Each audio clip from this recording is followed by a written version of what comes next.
ini kita berada di zaman yang serba canggih. Bayangkan saja, saat ini kita bisa saling bertukar informasi meskipun kita berada di tempat yang berbeda. Saat ini pula kalian bisa menonton Kak Ella dimanapun kalian berada. Nah, mengapa ya hal tersebut bisa terjadi? Hal tersebut itu seolah-olah dunia kita tidak memiliki batas. Dan hal ini bisa terjadi karena adanya globalisasi. Lantas, apa itu globalisasi? Secara bahasa, globalisasi berasal dari bahasa Inggris yaitu dari kata globalize yang artinya universal ataupun menyeluruh, dan imbuhanization dari kata globalization yang artinya proses mendunia.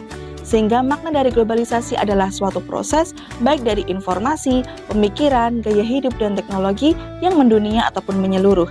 Nah, sekarang kita simak yuk pengertian globalisasi dari beberapa para ahli. 1. Globalisasi menurut Martin Albrow adalah proses dari seluruh penduduk yang terhubung ke dalam komunitas dunia tunggal, komunitas global.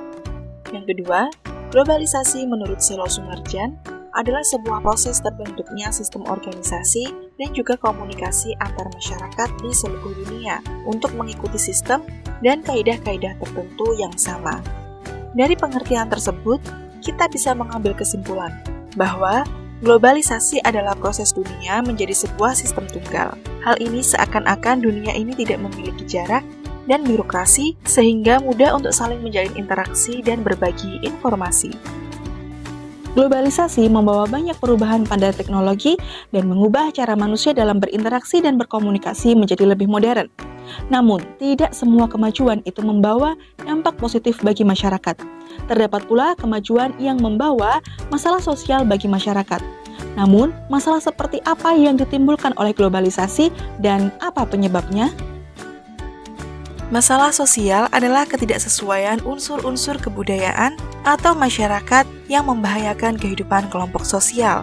Tidak semua masalah sosial yang terjadi dalam masyarakat disebabkan globalisasi dan perkembangan teknologi digital. Salah satu masalah yang disebabkan oleh globalisasi dan perkembangan teknologi adalah adanya kecanduan gawai. Perhatikan orang-orang yang ada di sekitar kalian. Hampir dari mereka semua tidak bisa lepas dari gawai yang mereka miliki. Meskipun mereka hadir secara fisik, namun mereka semua sibuk dengan gawai yang mereka miliki. Hal ini menyebabkan kurangnya interaksi meskipun secara fisik berada di tempat yang sama. Selain itu, masih banyak sekali masalah sosial yang hadir dikarenakan oleh adanya gawai dan teknologi. Namun, sebenarnya apa saja yang menyebabkan masalah sosial akibat globalisasi bisa terjadi? Ada beberapa hal yang menyebabkan adanya masalah sosial akibat globalisasi. Yang pertama, transformasi sosial. Kehidupan kita saat ini penuh dengan hal yang serba digital, mulai dari berinteraksi, bertukar informasi, belajar, mencari hiburan, belanja, memesan transportasi hingga membayar sesuatu. Hal ini adalah contoh dari transformasi sosial. Transformasi sosial adalah perubahan secara menyeluruh dalam rupa, bentuk, watak, sifat, dan lain sebagainya. Perubahan ini terjadi dalam hubungan timbal balik pada kelompok maupun individu. Transformasi sosial membentuk wajah baru dari sebuah masyarakat. Transformasi sosial dapat terjadi melalui berbagai cara seperti revolusi politik, perkembangan teknologi, migrasi, atau perubahan nilai-nilai budaya. Sehingga, transformasi sosial artinya perubahan pada masyarakat, seperti perubahan kehidupan masyarakat yang sekarang serba digital. Hal ini akan memicu munculnya berbagai masalah seperti kejahatan daring, peretasan data pribadi, penipuan daring, dan lain sebagainya. Yang kedua, dominasi. Dominasi adalah penguasaan oleh pihak yang lebih kuat terhadap yang lebih lemah. Dalam perkembangan globalisasi, dominasi dapat terlihat pada penguasaan negara maju terhadap negara berkembang. Dominasi ini disebabkan negara maju unggul dalam berbagai bidang, misalnya teknologi, ilmu pengetahuan, industri, serta pola pikir. Berdasarkan hal tersebut, negara berkembang bergantung pada negara maju dan mengikuti apa yang negara maju lakukan. Hal ini bisa menimbulkan diskriminasi serta ketimpangan pada negara berkembang. Yang ketiga, krisis identitas sosial.